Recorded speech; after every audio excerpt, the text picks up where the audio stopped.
ছাত্র জনতার অভ্যুত্থানের মুখে দেশ ছেড়ে যেতে বাধ্য হন শেখ হাসিনা। দুপুর 2:30টার দিকে সামরিক বিমানে করে ভারতের উদ্দেশ্যে দেশ ছাড়েন। একটি বিপ্লব কি কখনো একজন মানুষের হতে পারে? একটি রাজনৈতিক দলের, কোনো সরকারের, নাকি যারা রাস্তায় নেমেছিল, যারা প্রাণ দিয়েছিল, যারা শুধু নীরবে পাশে দাঁড়িয়েছিল সবার? আইন এই প্রশ্নের উত্তর দেয় না, সংবিধানও দেয় না, কিন্তু ইতিহাস বারবার এই প্রশ্নের মুখোমুখি হয়েছে। কারণ বড় রাজনৈতিক পরিবর্তনের পর খুব দ্রুত আরেকটি প্রতিযোগিতা শুরু হয়। সেটা ক্ষমতার প্রতিযোগিতা নয়, স্মৃতির। কার গল্পটি ইতিহাসে লেখা হবে, কার ভাষ্য রাষ্ট্র গ্রহণ করবে, কোন ছবি জাতীয় স্মৃতির অংশ হয়ে থাকবে, আর কোন স্মৃতি ধীরে ধীরে হারিয়ে যাবে। একটি বিপ্লব শেষ হয় একদিনে, কিন্তু তার অর্থ লেখা হয় বহু বছর ধরে।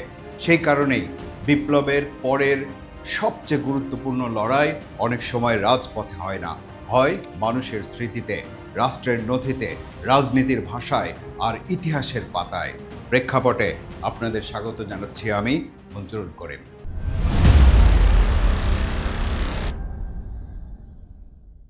2024 সালের জুলাই গণ অভ্যুত্থানের 2 বছর পেরিয়ে গেছে, কিন্তু একটি প্রশ্ন এখনো বাংলাদেশের রাজনীতিতে ফিরে ফিরে আসে। জুলাইয়ের আসল শক্তি কি ছিল? কে নেতৃত্ব দিয়েছিল? কে পরিকল্পনা করেছিল? কে ছিল এর মাস্টার মাইন্ড? নাকি এই প্রশ্নগুলোর মধ্যেই লুকিয়ে আছে আরেকটি ভুল ধারণা? কারণ একটি আন্দোলন কোটি মানুষের হলে তার মালিক একজন হতে পারে না। আবার এটাও সত্য যে কোনো বড় রাজনৈতিক পরিবর্তনের পর প্রায় সব পক্ষই সেই ঘটনার উত্তরাধিকার নিজেদের সঙ্গে সংযুক্ত করতে চায়।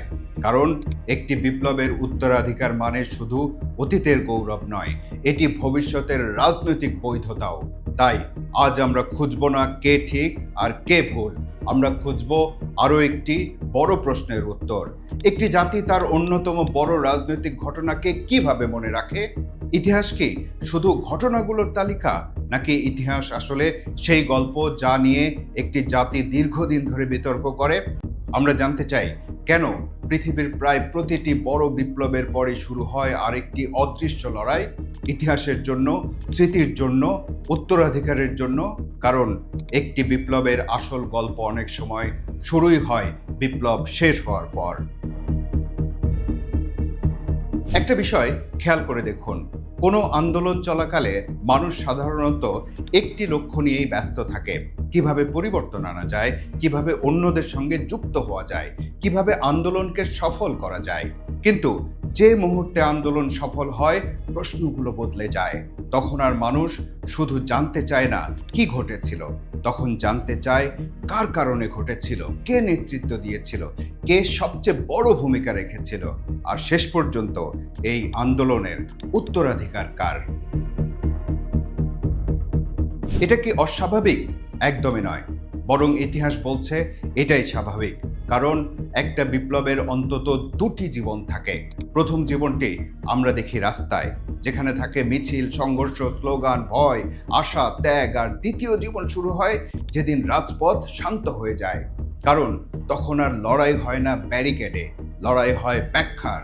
কারণ একটি রাজনৈতিক ঘটনা একবার ঘটে, কিন্তু তার অর্থ তৈরি হয় বারবার।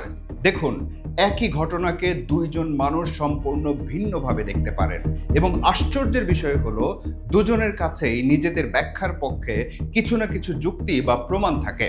তাহলে প্রশ্ন হলো, সবাই কেন একই ঘটনার উত্তরাধিকার দাবি করতে চায়?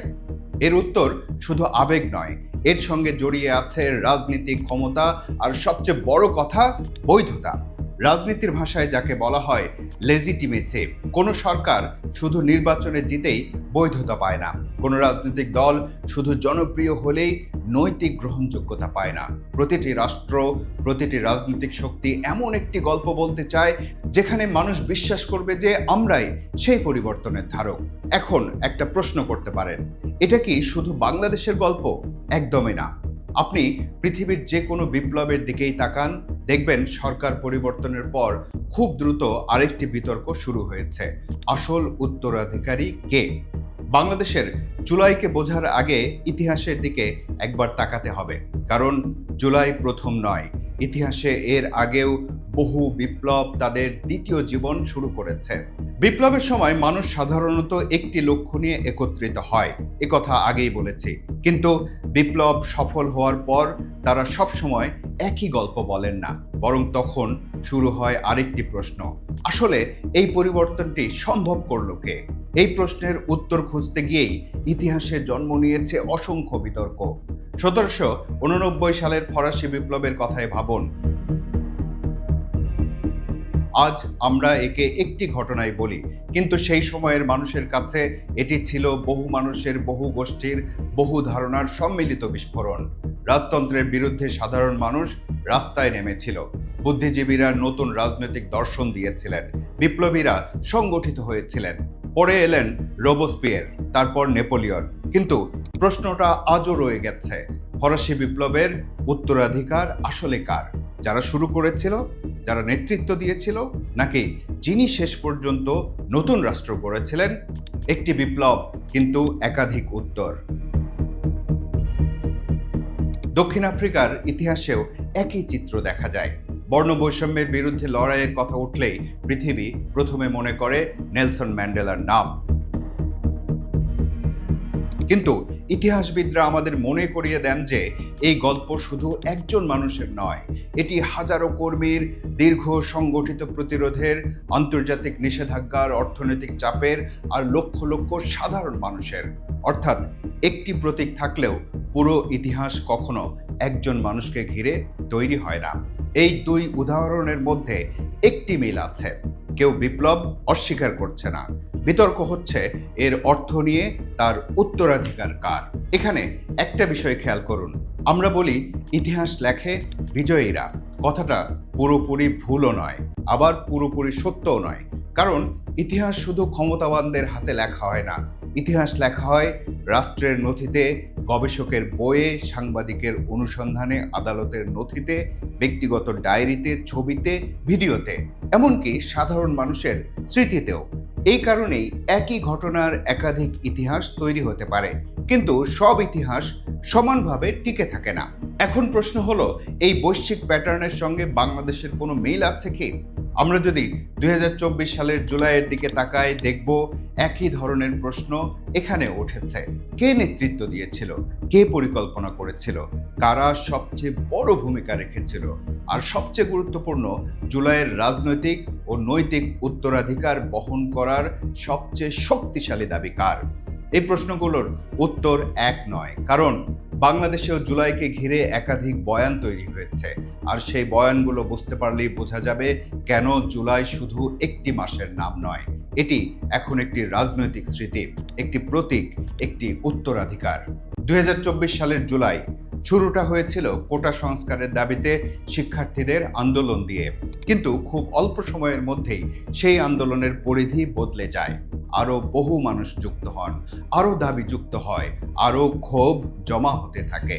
শেষ পর্যন্ত সেটি একটি গণ অভ্যুত্থানের রূপ নেয় এবং দেশের রাজনৈতিক ইতিহাসে একটি বড় মোড় তৈরি করে।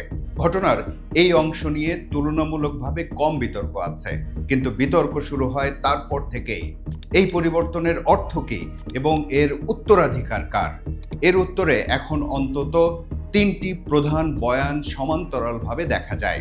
এই বয়ানগুলো শুধু রাজনৈতিক অবস্থান নয়, এগুলো একই ঘটনাকে দেখার তিনটি ভিন্ন দৃষ্টিকোণ। একটি ব্যাখ্যা বলছে এটি ছিল মূলত একটি ছাত্র নেতৃত্বাধীন স্বতঃস্ফূর্ত গণ আন্দোলন। দ্বিতীয় ব্যাখ্যা বলছে এটি ছিল সুপরিকল্পিত, ভূমিকায় ছিল বিভিন্ন ব্যক্তি ও সংগঠন। আর তৃতীয় ব্যাখ্যা হলো একটি গণ অভ্যুত্থানের শক্তি কখনো কোনো একক ব্যক্তি, একটি সংগঠন বা একটি গোষ্ঠীর মধ্যে সীমাবদ্ধ থাকে না।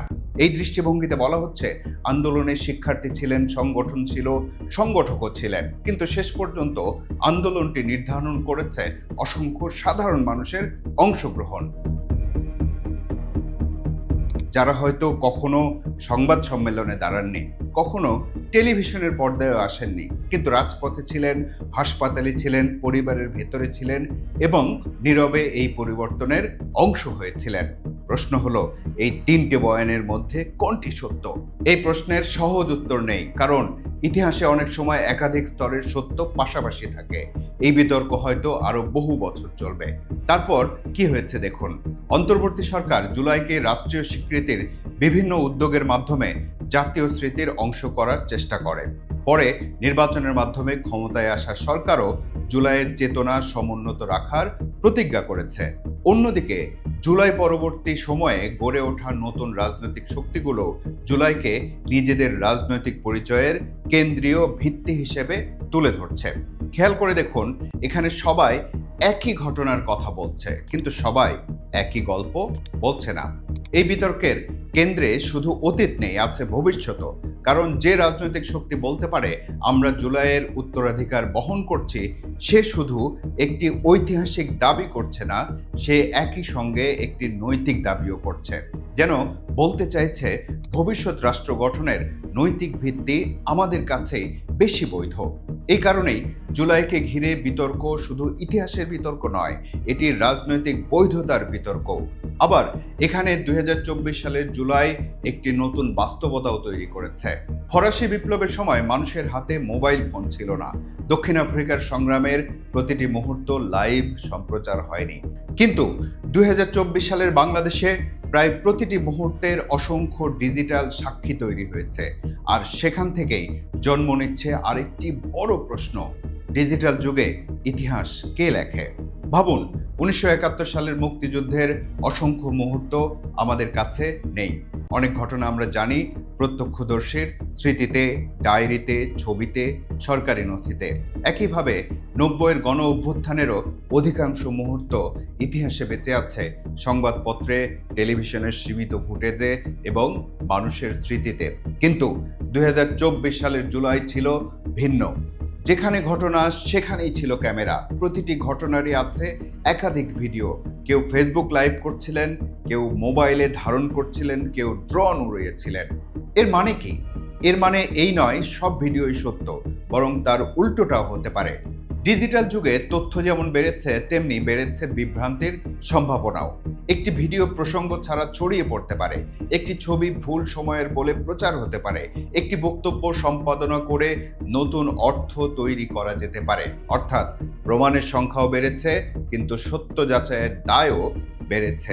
এই কারণেই আধুনিক ইতিহাস শুধু ভিডিওর উপর দাঁড়ায় না, শুধু সরকারি নথির উপরও না, শুধু রাজনৈতিক বক্তব্যের উপরও না। ইতিহাস তৈরি হয় যখন বিভিন্ন ধরনের প্রমাণ একে অপরকে যাচাই করে। তাহলে ইতিহাস এখন কে লেখে? রাষ্ট্র, রাজনৈতিক দল, সাংবাদিক, গবেষক, নাকি যে মানুষটি ঘটনাস্থলে দাঁড়িয়ে নিজের মোবাইল ফোনে একটি ভিডিও ধারণ করেছিলেন? হয়তো উত্তরটি এখন আর সহজ নয়। এবং ঠিক এই কারণেই জুলাই নিয়ে আজ যে বিতর্ক চলছে সেটির শেষ উত্তর সম্ভবত আজই লেখা হবে না, হয়তো আগামী বছরও না, হয়তো 1 দশক পরও না। কারণ একটি বড় রাজনৈতিক ঘটনার বিচার শুধু সেই সময়ের মানুষ করে না, পরবর্তী প্রজন্মও করে। চলুন একেবারে শুরুর প্রশ্নে ফিরে যাই। একটি বিপ্লবের মালিক কে? দীর্ঘ এই আলোচনার পর হয়তো প্রশ্নটা একটু বদলে গেছে। হয়তো এখন প্রশ্নটা আর মালিক কে এটা নয়, বরং একটি বিপ্লবকে কি আদৌ মালিকানার ভাষায় ব্যাখ্যা করা যায়? কারণ একটি আন্দোলনে কেউ নেতৃত্ব দেয়, কেউ সংগঠিত করে, কেউ কৌশল ঠিক করে, কেউ রাস্তায় নামে, কেউ আহত হয়, কেউ জীবন দেয়, কেউ ক্যামেরায় সেই মুহূর্ত ধরে রাখে, আর কোটি কোটি মানুষ নিজ নিজ অবস্থান থেকে একটি সময়ের সাক্ষী হয়ে ওঠেন। ইতিহাস আমাদের একটি বিষয় শেখায়, বড় রাজনৈতিক ঘটনাগুলোর উপর কখনো এক পক্ষের স্থায়ী একচেটিয়া মালিকানা প্রতিষ্ঠিত হয় না। প্রতিটি প্রজন্ম নতুন প্রশ্ন করে, নতুন দলিল সামনে আসে, নতুন গবেষণা হয়। কিছু দাবি সময়ের সঙ্গে শক্তিশালী হয়, আবার কিছু দাবি হারিয়ে যায়। অর্থাৎ ইতিহাস কোনো ঘোষণাপত্র নয়, এটি একটি চলমান সংলাপ। 2024 সালের জুলাইও সম্ভবত সেই পথে হাঁটছে। আজ যেভাবে আমরা জুলাইকে দেখছি, 20 বছর পর হয়তো সেটি আরও বদলাবে। নতুন নথি আসবে, নতুন গবেষণা হবে, নতুন ব্যাখ্যা তৈরি হবে। কারণ ইতিহাসের কাজ শুধু স্মরণ করা নয়, পুনরায় পরীক্ষা করাও। তাই আজ যদি কেউ প্রশ্ন করে জুলাই কার আন্দোলন, হয়তো তার আগে আরেকটি প্রশ্ন করা দরকার, জুলাইকে আমরা কোন দৃষ্টিকোণ থেকে দেখছি? কারণ দৃষ্টিকোণ বদলালে ব্যাখ্যাও বদলে যায়।